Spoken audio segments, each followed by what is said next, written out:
Loan app ద్వారా భారీ ఆర్థిక నేరాలకు పాల్పడుతున్న ముఠా గుట్టును విశాఖ పోలీసులు రట్టు చేశారు. ప్రధాన నిందితుడు సహా 9 మందిని అరెస్టు చేశారు. పాకిస్తాన్ నుంచి లోన్ యాప్ ఆపరేట్ అవుతున్నట్లు గుర్తించారు. దాదాపు 200 కోట్లు లావాదేవీలు జరిగినట్లు తేల్చారు. లోన్ యాప్లో 2,000 రూపాయలు అప్పు తీసుకున్న నరేంద్ర అనే వ్యక్తిని ఈ ముఠా వేధించడంతో సూసైడ్ చేసుకున్నాడు. ఈ కేసును విచారిస్తుండగా కీలక విషయాలు వెలుగులోకొచ్చాయి. ఎవరికైనా అప్పు కావాలంటే నా బ్యాంక్ దగ్గరికి పోతే అప్పు తీసుకుంటే వాళ్ళు రకరకాల డాక్యుమెంట్ అడుగుతారు, ష్యూరిటీస్ అడుగుతారు. అందుకే చాలామంది ప్రైవేట్ మనీ లెండర్స్ దగ్గరికి పోయి అప్పు తీసుకుంటారు. కొందరు ఆన్లైన్ లోన్ యాప్స్ నుండి అప్పు తీసుకుంటారు. అందులో ఆన్లైన్ లోన్ యాప్స్ అయితే 2 రకాల ఉంటాయి. కొన్ని authorised by Reserve Bank of India, కొందరు unauthorised. Unauthorised loan apps instant loan apps అంటారు. ఎందుకంటే డాక్యుమెంట్ ఏం అక్కర్లేదు, మీరు అడిగినంత అమౌంట్ ఇమీడియట్గా ఇచ్చేస్తారు. కాబట్టి ష్యూరిటీస్ అక్కర్లేదు.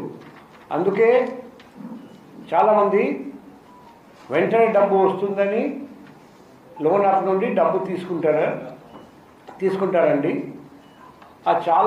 అటువంటి చాలా లోన్ యాప్స్ చైనీస్ వాళ్ళు, మోసగాళ్ళు వాళ్ళు ఇటువంటి ఫ్రాడ్ చేస్తారు.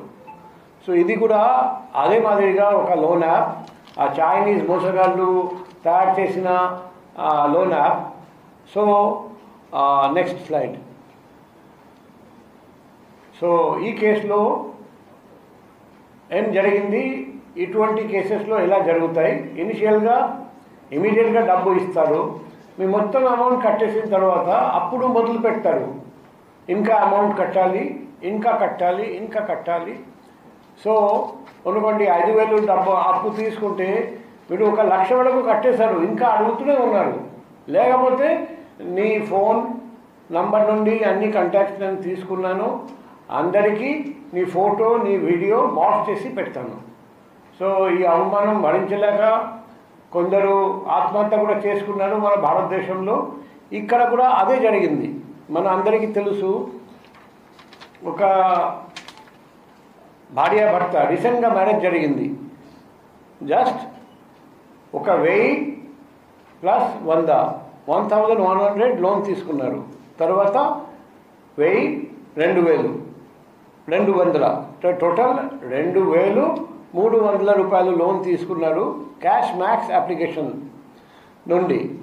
కానీ తర్వాత మొత్తం కట్టేసినా కూడా ఎలా హ్యారాస్ చేశారంటే భరించలేక తర్వాత మార్ఫ్ పిక్చర్స్ ఇమేజెస్ వైఫ్కి పంపడం, కాంటాక్ట్స్కి పంపడం.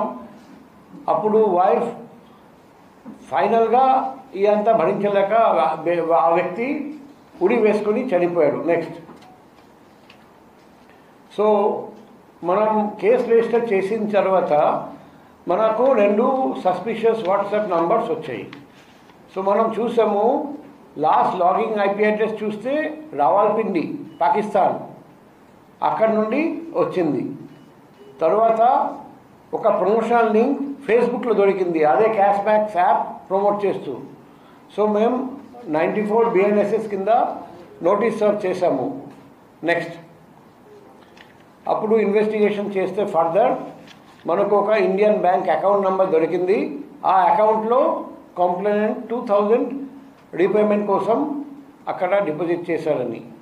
సో ఆ అకౌంట్ ఎవరు ఓపెన్ చేశారో చూస్తే అస్సాం హైలకంది, అక్కడి నుండి ఒక వ్యక్తి ఓపెన్ చేశారు. అంటే నేను చూపిస్తున్నా, మనం అర్థం చేసుకోవాలి, గమనించాలి.